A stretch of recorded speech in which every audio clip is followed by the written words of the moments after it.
Bonjour les amis, comment ça va? Aujourd'hui, nous allons aborder un nouveau sujet sur le rêve. Comme vous savez, tout le monde a le droit de rêver. Tout le monde a un rêve dans sa vie. Si vous avez un rêve, n'hésitez pas de le réaliser. Daniel, notre personnage principal dans notre lecture, avait aussi un rêve. Son rêve est de devenir un coureur, de participer à un concours de marathon qui était organisé au niveau des écoles, des différentes écoles. Alors, il a été découragé à plusieurs reprises par son meilleur ami, comme quoi il ne peut pas réaliser son rêve parce que Daniel est petit en taille et il est trop maigre. Il a d'ailleurs surnommé Daniel le sac d'eau, qui veut dire tout simplement qu'il est comme un sac et dans lequel il n'y a que des eaux. C'est tout simplement parce qu'il est maigre et il est petit en taille.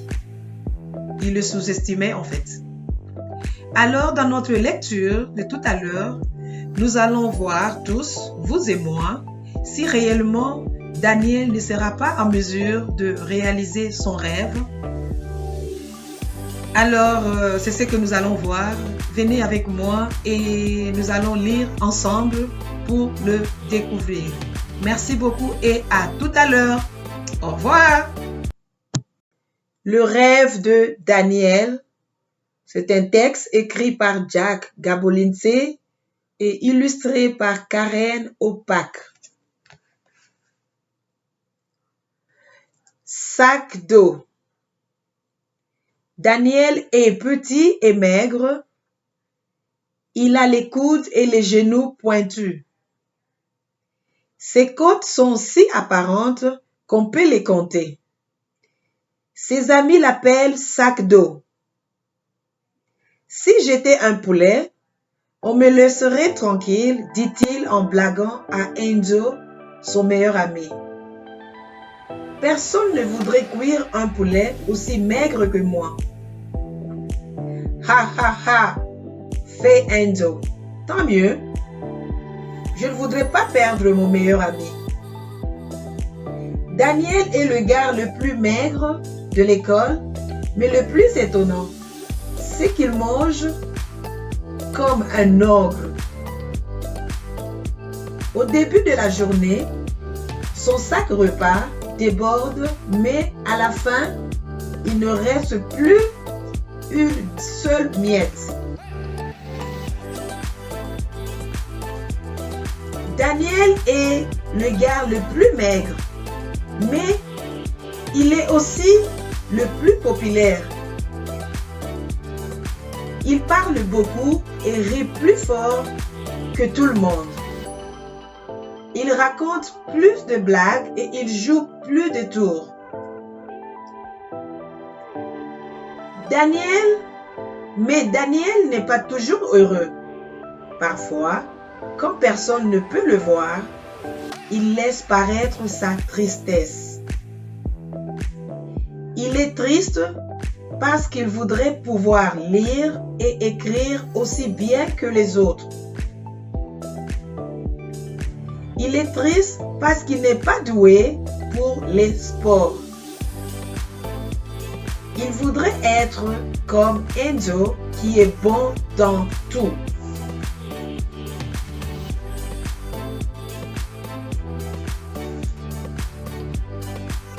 Daniel a tout fait pour ressembler à Enzo.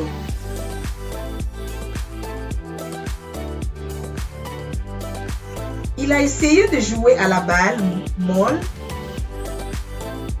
mais il s'est cassé un doigt en attrapant la balle. Il a essayé le basketball, le soccer et le volleyball, mais il est trop petit et pas assez fort. Il a tout essayé, mais il n'est jamais assez bon et il finit toujours par être triste.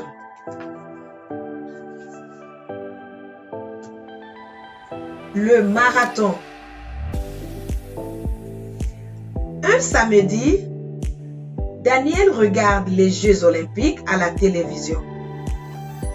C'est la finale du marathon. Les coureurs ne vont pas vite.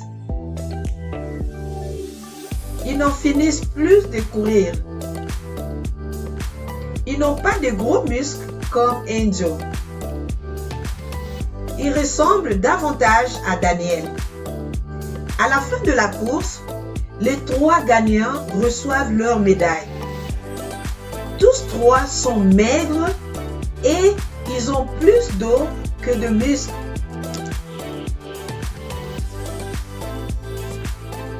Je suis comme ça, pense Daniel. Je ne cours pas vite.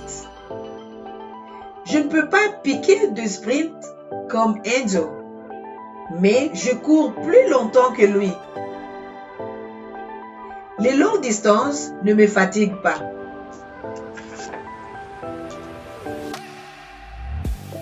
Daniel n'arrive pas à oublier le marathon. Il le revoit sans cesse dans sa tête. Il en rêve même la nuit. Dans son rêve, un petit maigre court derrière les autres. Il court de plus en plus vite, mais malgré ses efforts, il n'arrive pas à les rattraper.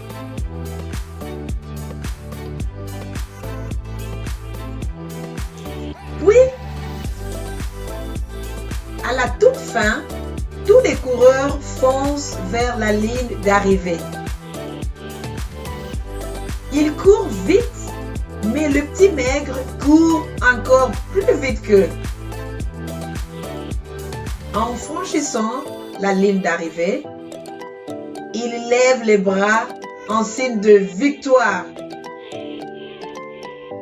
Puis, il lève la tête et Daniel découvre alors que le petit maigre n'est nul autre que lui-même.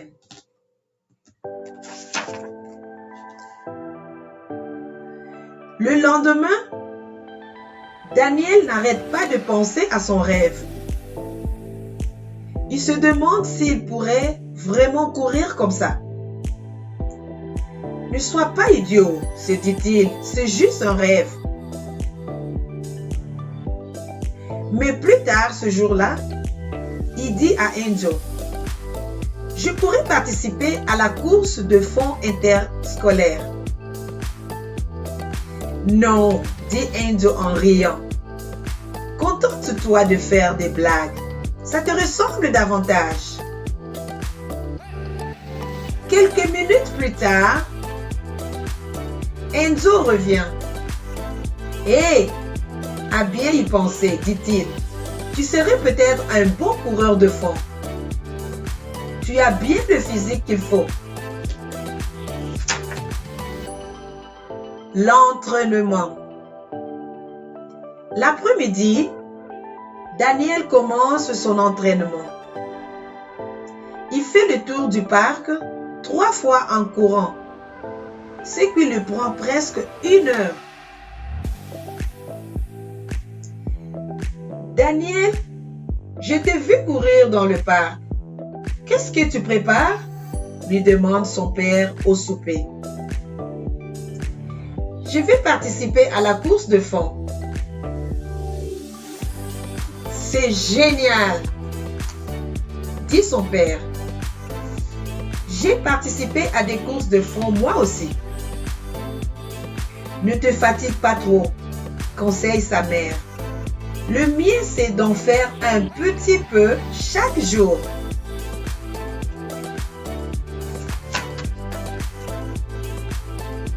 Le lendemain, midi, Daniel fait le tour du terrain de l'école en courant.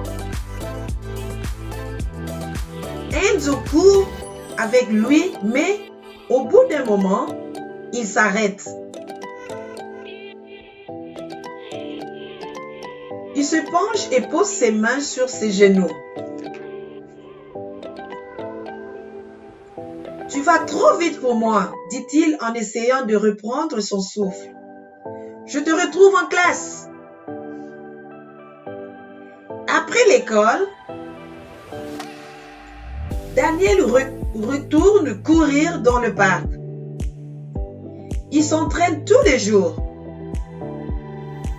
Il fait des courses rapides le midi et des courses longues et lentes après l'école.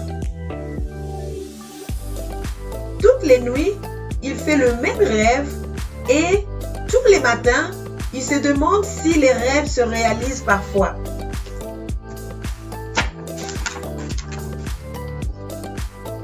La course. Le jour de la course arrive. Des coureurs de plusieurs écoles arrivent au stade.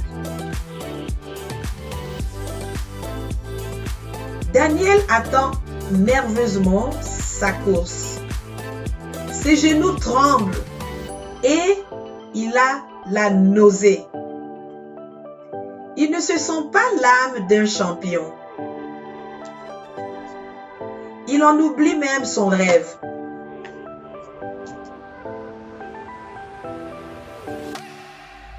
Enfin, on appelle le groupe des grands.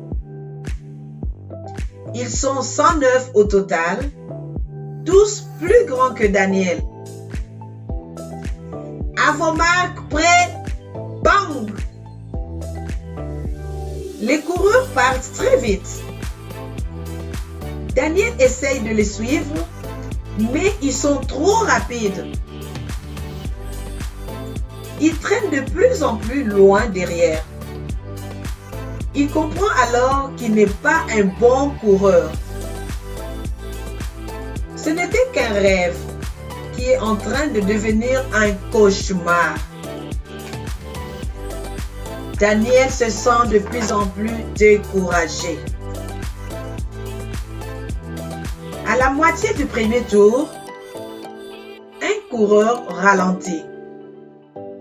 C'est un grand gars avec des muscles gros comme des ballons de football. Daniel le dépasse.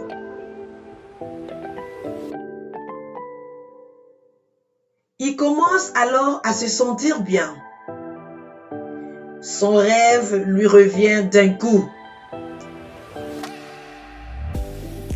Il dépasse un autre coureur. Il allonge ses foulées et dépasse encore 2 coureurs. À la fin du premier tour, Daniel est 84e. À la fin du deuxième tour, il est 23e. Vas-y Daniel, crie sa mère et son père au moment où il commence le dernier tour. Vas-y, sac d'eau, crie Enzo.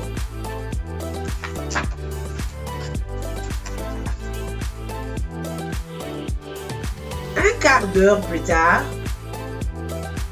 9 jeunes courent dans le stade. Tous en sueur, ils sont essoufflés. Ils ont l'air épuisés. Daniel se trouve à 10 secondes derrière eux, mais il n'a pas l'air fatigué. Il ne voit pas la foule et ne l'entend pas applaudir. Il court, c'est tout. Il vit son rêve. Les autres n'ont aucune chance. Daniel les dépasse tous. Enfin, il lève les bras comme un champion en franchissant la ligne d'arrivée.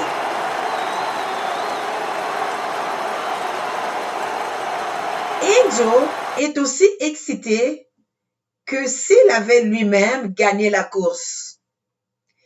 Daniel sacré, sacré Daniel, crie-t-il en lui tapant dans le dos. Je suis impressionné. Tu es un vrai champion. Bravo, dit son père en souriant avec fierté. Sa mère ne dit rien. Elle sourit, rit, pleure et se mouche tout à la fois. Alors, champion, dit-elle enfin.